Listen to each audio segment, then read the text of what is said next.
এক শতকে কি পরিমাণ লতিরাজ বাড়ি এক চারা রোপণ করবেন?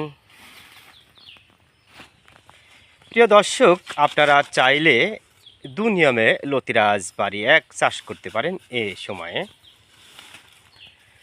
প্রথমত, চারা থেকে চারার দূরত্ব 1 ফিট, সারি থেকে সারির দূরত্ব 2 ফিট। এ নিয়মে প্রতি শতকে চারা রোপণ করতে হয় 150 পিস।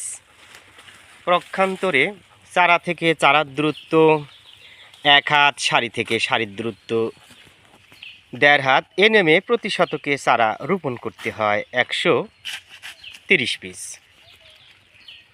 এখন প্রশ্ন হলো, কোন নিয়মে কি পরিমাণ চারা রোপণ করবেন? প্রিয় দর্শক, যারা অল্প পরিমাণ জমিতে লতিরাজ বাড়ি এক চাষ করতে চান তারা 1 ফিট বাই 2 ফিট দূরত্বে নেমে চারা রোপণ করবেন।